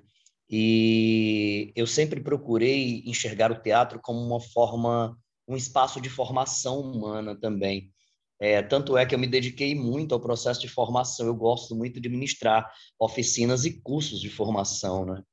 E a gente falando sobre a questão do cyberteatro, eu acho que um dos grandes desafios para muitos professores de teatro, diretores e atores, não é só a montagem do espetáculo em si, mas também conseguir montar turmas e oportunizar novas pessoas a conhecer esse universo e trazer futuramente para a gente grandes ideias e grandes espetáculos. Também não concordo com... acho que o termo involução ele não existe, porque o teatro ele é um grande experimento da vida, e aí se a gente começa a fazer uma análise sobre os nossos grandes pensadores, como Augusto Boal, como pegar aqui o criador do Teatro da Crueldade, Anthony Artaud, e muitos outros, eu acho que a gente entende que as transformações elas são inerentes à vida do artista. Você se apresentar num teatro Man Baby, num teatro, se apresentar numa praça ou se apresentar dentro de um teatro grande com 700 ou 1.000 lugares, é surreal. Ele realmente... eu sinto muita falta disso. Eu imagino quantos atores ou diretores, assim como eu, também sentem na pele a dor de repente, ter que migrar para outras áreas para poder sobreviver e sustentar a sua família. Eu acho que essa é uma temática que precisa realmente ser abordada e ser vista, que assim como eu, acredito que muitos, nesse momento, estão fora do teatro, não porque desejam, mas porque chegaram num estágio que necessitaram se reinventar dentro de outras profissões. Eu queria só deixar essa fala como contribuição, agradecer a oportunidade de poder falar e parabenizar todos os que organizaram esse evento. Estou encantado e saio daqui hoje com certeza bem mais rico do que entrei. Muito obrigado, Tonés, muito obrigado a Luiz Guimarães e a todos os outros que já falaram. Uma boa noite para vocês. Obrigado, senhor Gildo. Tonés, segue aí. Pode ir. Basicamente, isto. Eu queria, na verdade, de alguma maneira, que esses convidados nossos, Rubens, Aloísio e a Raquel continua aí? Não sei se ela...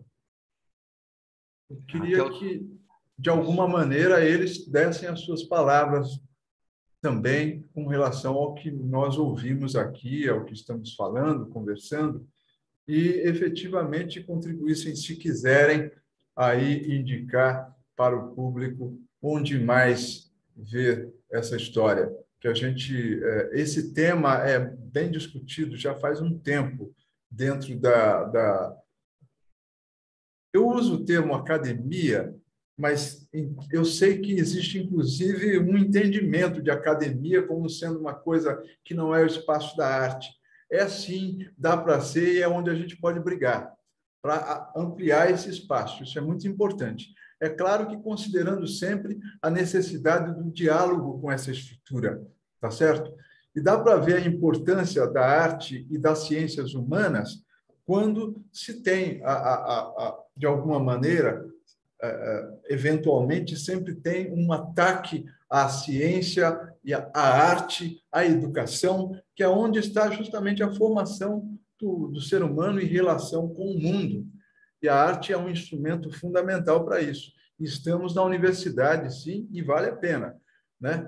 Então, tem vários artigos publicados, livros, inclusive, e Rubens Veloso, se não escreveu, por favor, vamos publicar esse seu pensamento, que realmente é inovador, contribui muito, não apenas para os artistas brasileiros, quanto efetivamente para o teatro que se faz no mundo hoje, né? A partir de tudo isso que a gente está vivendo. Mas vamos lá, eu queria ver se alguém mais gostaria de falar, mas, em princípio, eu ouvi Rubens Veloso, Aloísio Guimarães, Raquel Ripani, enfim, dando a palavra final também. O Edson está com a mão levantada e o João Pedro também. Vocês querem? Ótimo. Por favor. Vamos lá. Vai lá. Primeiramente, eu gostaria até de parabenizar essas pessoas aqui que estão se colocando à disposição dos seus conhecimentos, que nós, diria que daqui de São Paulo, talvez temos muito básico, né?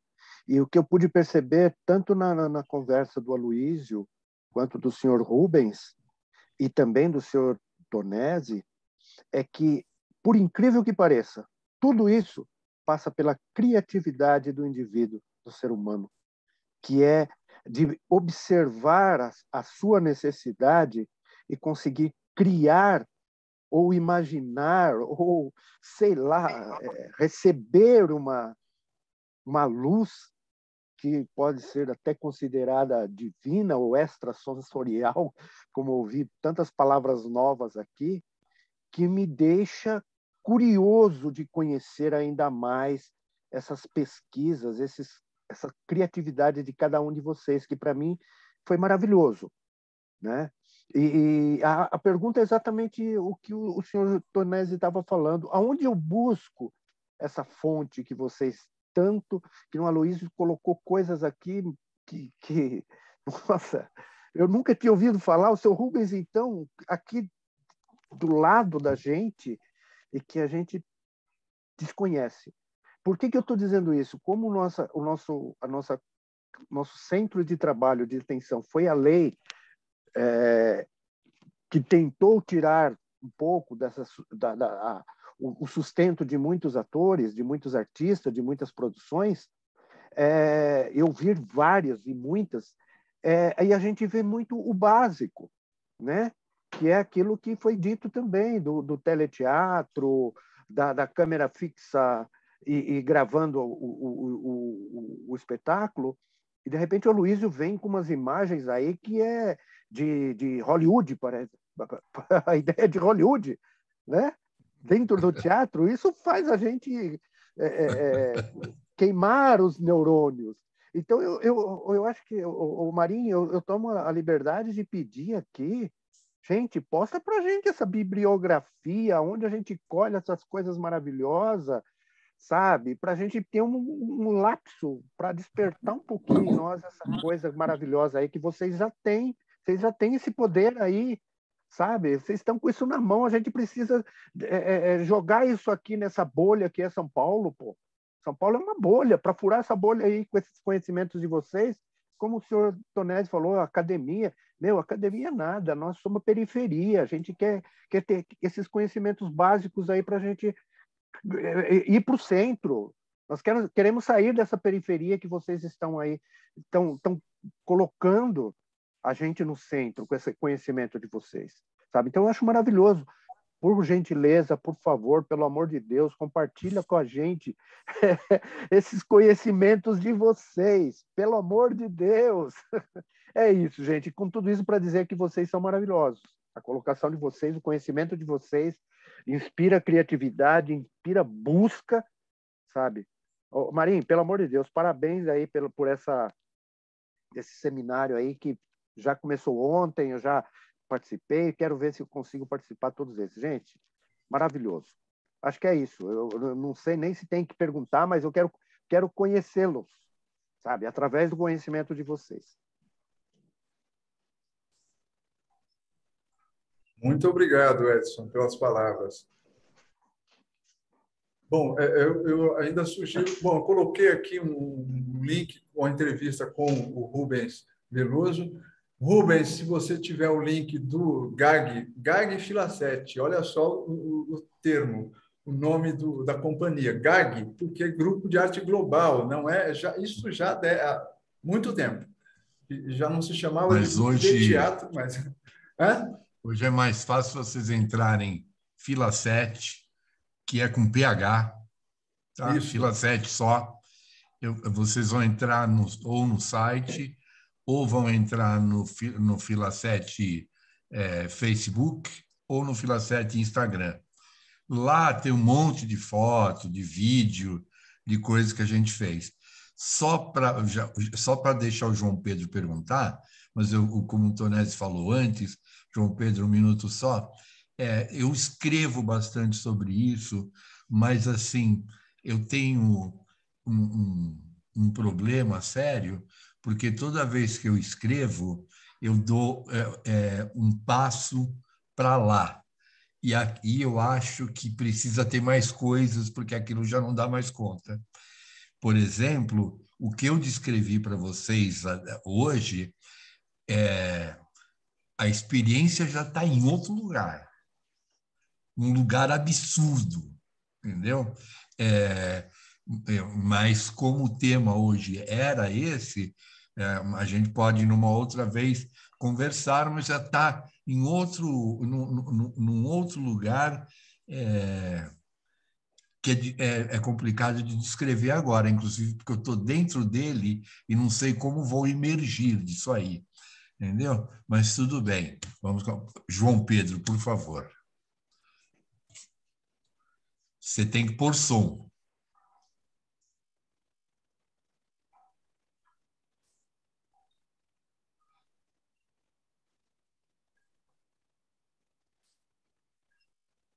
Alô, está falando, João Pedro? Agora foi? Agora me escutam? Está com microfonia, né? Está ecoando aqui. Agora estão, né? Agora tudo certo. Bom, eu queria perguntar,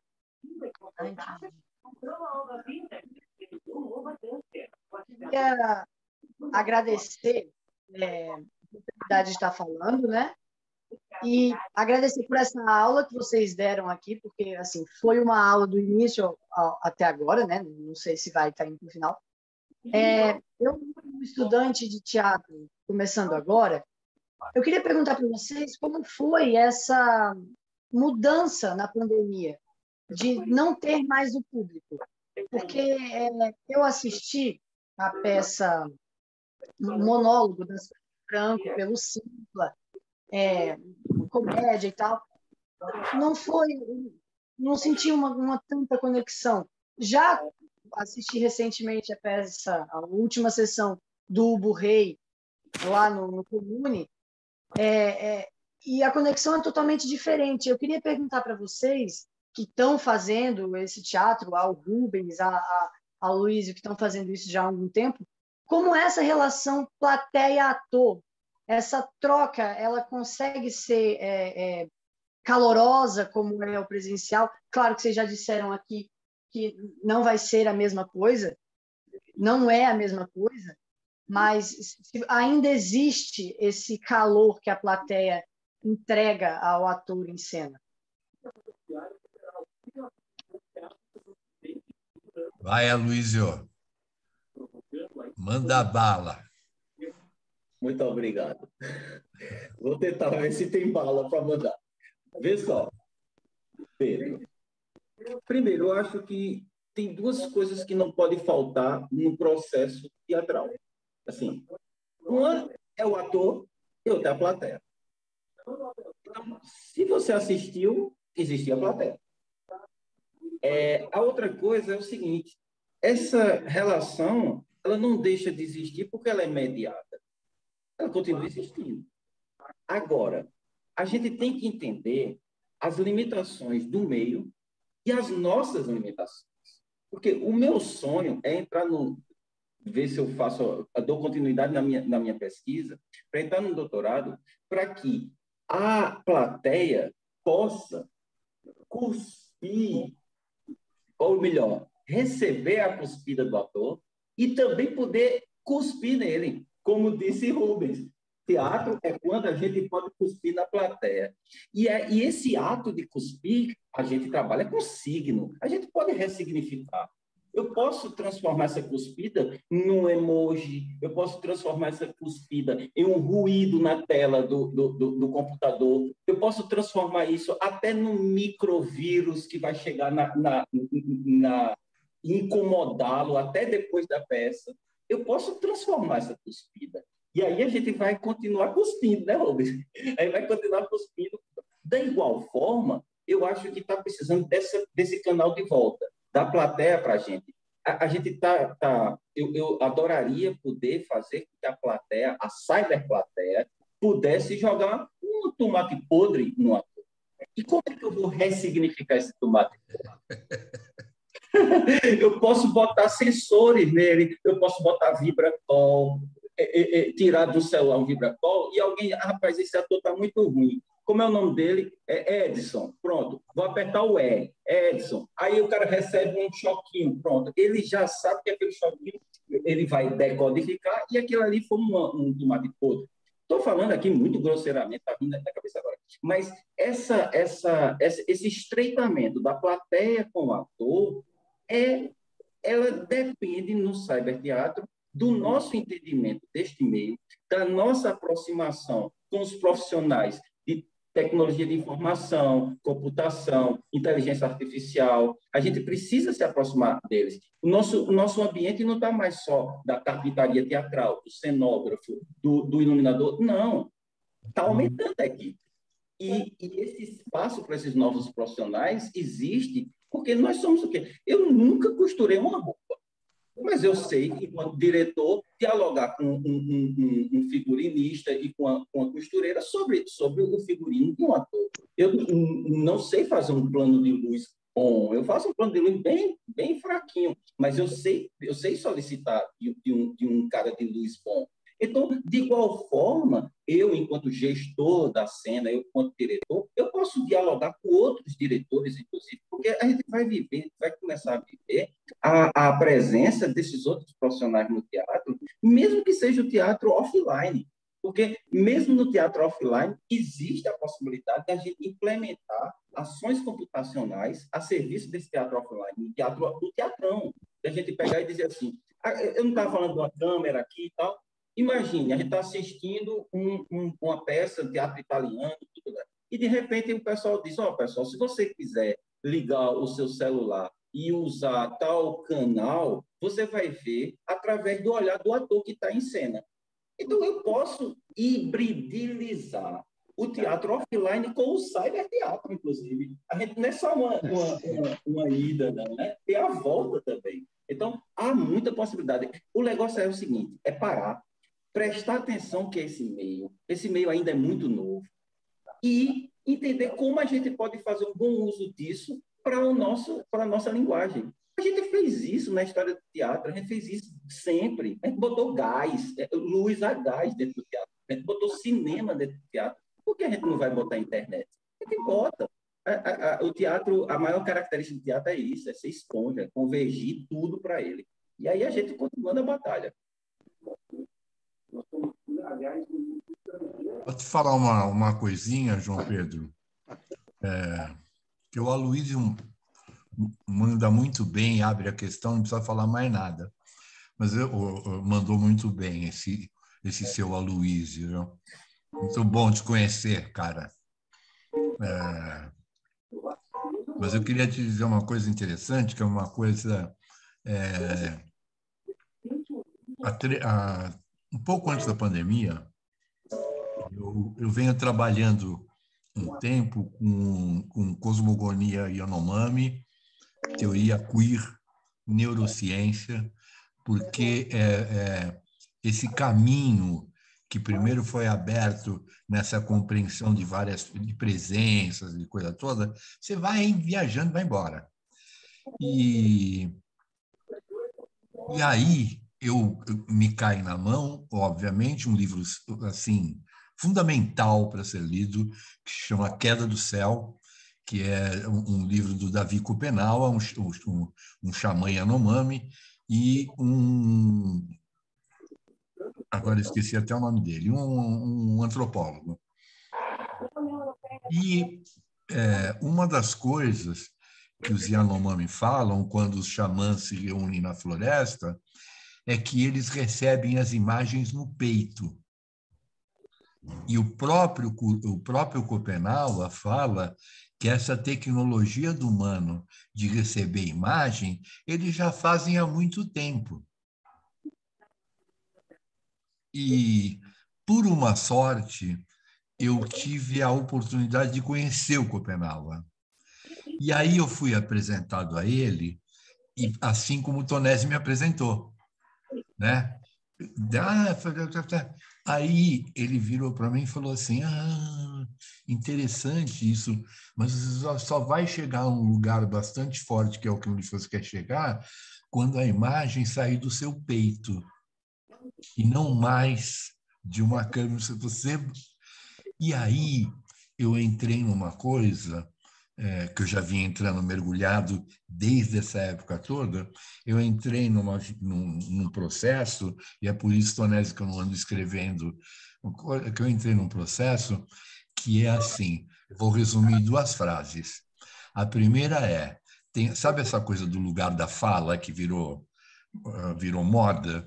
Então, isso assim, o lugar da fala, do teatro, da arte, fica sempre potencializado quando ela mete o pé na porta onde está escrito não pode. Né? A segunda coisa é a seguinte, quando você entra nesse estado que nós estamos construindo do digital, da coisa disso que eu estou falando com a Luísa, com o Tonésio, estão na Paraíba. Estou aqui conversando como se estivesse aqui do meu lado e está tudo certo. Você, para entrar nesse digamos, nesse agora delírio, mas deixará de ser, você não experimenta mais. Você é a experiência. E é nesse lugar que eu estou agora. E não sei como eu vou sair daí e nem explicar para vocês como, mas é nesse lugar que eu me encontro agora. E esse lugar é construído num pensamento que veio desde lá e que o Aloísio resumiu muito bem. Eu quero a sua tese, viu, Aloísio? Manda para mim, eu vou botar lá no coisa, eu quero ler muito. Conseguiu colocar isso numa forma praticamente didática, assim, clara, né? Da coisa, adorei, mas é nesse lugar que a gente vai procurando, então abandonar essa coisa, é teatro, não é teatro, é não sei o quê, é não sei o que lá, é não sei o quê, abandonar, experimenta, você é uma experiência, experimenta isso, vamos sair da casinha, entendeu? A casinha prende a gente, sai da casinha, manda ver, bota a câmera mesmo dentro de um copo de água e fala, tu quer ver o mundo por esse lugar? Tá aqui para você, experimenta, né? Ontem uma amiga minha que trabalha com a Ailton Krenak falou uma coisa assim, enquanto a gente não enxergar que numa garrafinha de água tem um rio, a gente está apartado da experiência real do indivíduo, do ser como ser humano, né? Então, era um pouquinho... E também agradecer ter ouvido a Luísio. O Tonésio eu já conheço faz tempo, não tem nem graça, mas a gente troca figurinha porque tem repetida já. Entendeu? Então, Tonésio já é, mas um prazer te conhecer, a Raquel também, mas a Luísio, ó, é irmão de armas. Tá, obrigado, gente. João, era isso só. Legal. Eu coloquei aqui no chat também, estou pondo agora, um link de um artigo, para quem tiver interesse. Teve aí o rapaz que está estudando, está fazendo teatro, está começando. Informações aí a respeito dessa relação da cena com a questão da mídia. E aí tem um histórico nesse artigo, falando de onde vem, no Brasil, inclusive, com alguns exemplos de espetáculos, uma revista lá da Federal do Rio Grande do Sul, tá certo?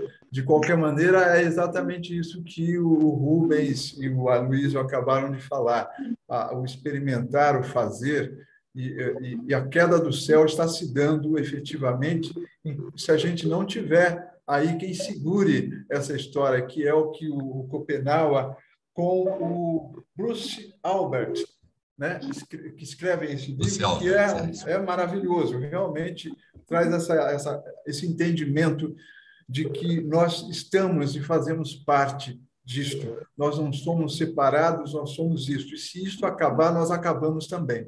E se deixarmos, vai acontecer isso. E essa mídia, o uso dessa mídia digital que dá a sensação, e aí o Rubens lembrou bem do Humberto Eco, realmente qualquer idiota qualquer um que antes falava em mesa de bar à 1h, hoje acha que está no mundo inteiro. Perdeu-se a noção do alcance das coisas. Mas artistas, eu diria, aquele artista que tem o espírito efetivo do que vem a ser isto, sabe muito bem que, mesmo nesse mundo digital, é possível, sim, tem que se descobrir os instrumentos possíveis para jogar na relação sensível do ser humano. Relação sensível do ser humano. Isso é muito importante de frisar, tá certo?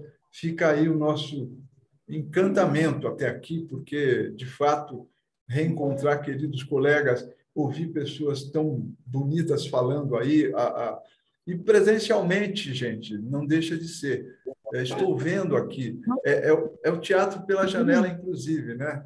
Uma reflexão até que eu fiz sobre a questão da pandemia no teatro. Eu teria que achar o link também, mas aí, enfim, estamos à disposição para a gente conversando. É importante a gente estar nessa. E, mais uma vez, obrigado aí ao Marinho, aos organizadores. Eu não sei se a Raquel está por aí, que terminar também, porque isso é muito importante para a gente fechar. Marinho, fica aí a palavra com você. Tonese, eu que agradeço imensamente, estou aqui emocionado com a participação. A Raquel teve um problema aqui, teve que sair. Então, ela me avisou. Vou comer primeiro. Vou comer primeiro, vou fazer uma sopa. Mas acabou. Pessoal, Chico, fecha. O Chico Cabreira está aqui, está com o áudio aberto. Fecha aí, por favor. Para não vazar. Ô, Chico, fecha o seu áudio. Isso. Então, a Raquel, infelizmente, teve que nos deixar, não está mais entre nós, né? Mas deixou um abraço a todos aqui, ela teve um problema, enfim, né? E deixou um grande abraço. E eu queria, enfim, eu acho que eu sou ator, a gente fez agora o Burrei, como o Pedro comentou agora há pouco, no Comune, né? Recentemente, foi uma montagem com a Esther Góes, que eu fiz lá, né, com um elenco de comediantes de primeira, né? Foi presencial, a gente teve lá presencialmente, né? E acho que é isso, acho que vocês colocaram muito bem que essa dimensão mesmo do virtual é uma outra dimensão, né, desse espaço, desse lugar, e que também tem seu lugar, né? Tem que ser explorada, pode ser explorada, quer dizer, né? É um caminho, inclusive, muito criativo, né? Muito de muita descoberta, né? Como disse o Rubens aí, você colocar o ponto de vista onde quiser, quer dizer, colocar, né? Fazer as inversões e contar a história a partir do que você quiser, né? Da narrativa que você quiser. Então, eu acho que, enfim, eu só estou muito feliz, muito emocionado com o nosso encontro, de tanta gente bacana aí, de vários lugares do país com a gente, né? Eu acho que quando a gente surgiu essa ideia dos encontros, viu, Tonese? Na rede de teatro independente, no Comune, esse projeto é um projeto da LAB, que a gente está fazendo com a Lei Aldir Blanc, e quando surgiu essa ideia já tem uns 3 anos, mais ou menos, de fazer o encontro. A gente queria fazer um encontro presencial. A Alcione, inclusive, é testemunha disso, né? A gente queria fazer um encontro em São Paulo, do Teatro Independente de São Paulo, depois do Estado, depois do Brasil, e esse encontro acabou, naturalmente, entre aspas, virando um encontro internacional, né? Que a gente não está chamando de internacional, mas que tem convidados internacionais, né? Graças à facilidade hoje dessa questão do virtual, né? Da comunicação nossa pelo virtual, né? Eu acho que, assim, o mais importante, que acho que vocês colocaram bem, desse encontro aqui, é essa possibilidade de presença nossa aqui, né, agora, falando, trocando, se comunicando, dialogando, né, ouvindo, escutando, quer dizer, acho que essa possibilidade de aprendizado, de trocas, né, eu acho que o que está mais faltando para a gente hoje é o intercâmbio, é o compartilhamento de experiências, né, é a troca, né, a gente poder ouvir as pessoas, né, e uma pena que, infelizmente, a gente não possa ouvir as experiências de todo mundo que está aqui junto, né? Que são experiências ricas, diversas, né? Cada um no seu grupo, na sua companhia, no seu lugar, no seu espaço, né? Mas, enfim, eu acho que a gente deu um pontapé, né? Começamos muito bem ontem, hoje. Amanhã, só então para convidar vocês, né? Tem uma mesa excepcional amanhã, que é da formação de público, né? A questão do público e a formação de espectadores, né? Vai estar o pessoal da Argentina, o Pedro Antoni, do Programa de Formação de Espectadores de Buenos Aires, que é um programa que tem 11 anos, premiado pela ONU, maravilhoso. A Aimee Panceira, que trabalha no Teatro Cervantes, em Buenos Aires, também com um trabalho com público, né, com gestão de público, né, de públicos, né? O Paulo de Fortaleza, e o Javier Ibacaxi, do Chile, que também trabalha até hoje está no Ministério da Cultura do Chile, mas trabalhou já há alguns anos com essa linha, né, de formação de público, de plateias, de espectadores. Então, acho que vai ser um bom momento para a gente discutir um pouco essa questão do público, que é tão importante, tão cara para a gente, né? Que acho que hoje vocês falaram bem também, quer dizer, como a gente acessa as pessoas, né? Seja no presencial, no virtual, mas é um tema muito importante para a gente, né? Para o teatro independente. Quer dizer, como é que a gente traz o público, como é que a gente acessa as pessoas, como é que as pessoas passam a vir ao teatro, principalmente os jovens, né? Jovens hoje de 12, 15 anos, 16, 17, quer dizer, que estão aí no TikTok, né, na internet, no Instagram, enfim, né, estão nas redes, né, e muitas vezes não estão no teatro, né? Então, é um desafio hoje a gente também se provocar, se perguntar o que a gente, né, pode fazer também com a gente, né, para tornar esse teatro também um teatro que interesse, que tenha uma conexão maior com os jovens, né, com as plateias mais jovens, com as crianças, com os jovens, né? Enfim. E o projeto de formação de público, só para adiantar, tem um trabalho de debates, né, com escolas públicas, é um trabalho bem bacana que é feito na Argentina, que nasceu na Argentina, e hoje está no Chile, Peru, Uruguai, está em toda a América Latina, e no Brasil, de certa forma, também. A gente fez um projeto desse em 2017, no Teatro Comune, e foi muito exitoso, muito bacana, tá? Gente, eu queria, então, agradecer aqui, finalizando. Qual horário amanhã, Marinho? Amanhã, excepcionalmente, vai ser mais cedo, vai ser às 17 horas, porque os nossos amigos da Argentina têm seus compromissos lá, né? Então, amanhã nós fazemos às 17 horas, que é um horário extra. Na sexta-feira, é uma mesa sobre arte de sobreviver de teatro, com a Esther Góes mediando a nossa mesa. E vai ter a Socorro Papoula, lá da Amazônia, da Vitória Régia da Amazônia, que vai dar um depoimento nosso, como é que foi essa situação de Manaus, na pandemia, com o teatro em Manaus, né, que vai ser muito bacana ouvi-la. A gente queria muito trazê-la para essa mesa. O Pablo, do Rio de Janeiro, da Federação dos Atores, o Chico Cabreira, que está aqui, vai falar na sexta-feira também, né? E o Lindolfo, do Imbuaça, lá de Aracaju, né, de Sergipe, que é um querido amigo do teatro de rua, que vai também dar um depoimento, tá? Na sexta. No sábado, nós temos uma mesa sobre Portugal, Brasil e Portugal, com o João Garcia Miguel, que é um encenador maravilhoso de Lisboa, né? O Antônio Revés, que faz o Festival das Três Marias, lá em Portugal, e o Amândio, que tem uma associação que está fazendo hoje um intercâmbio Brasil-Portugal, está cuidando hoje desse intercâmbio com a mediação da Adriana Belic.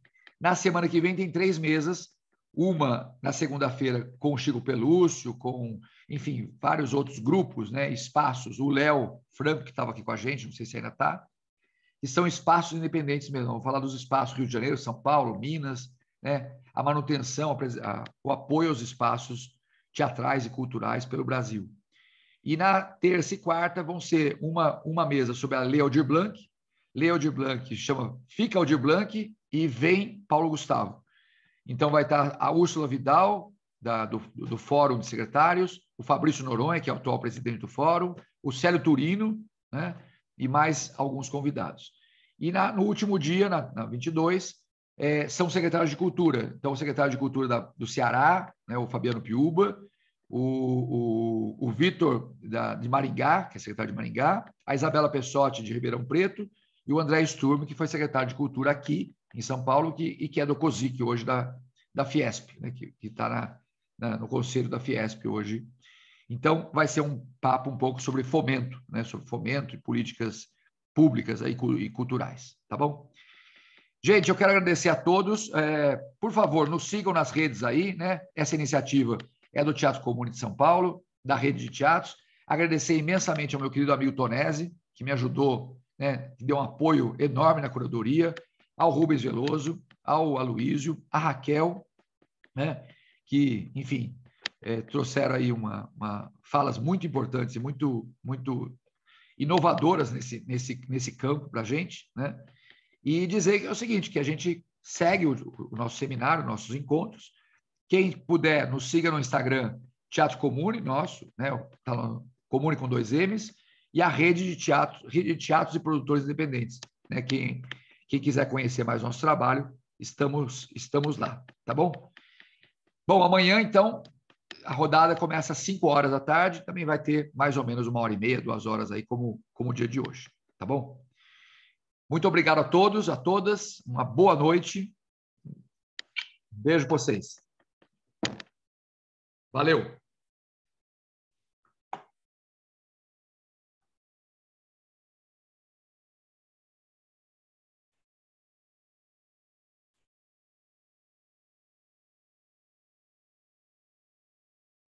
Pronto, foi. Finalizou.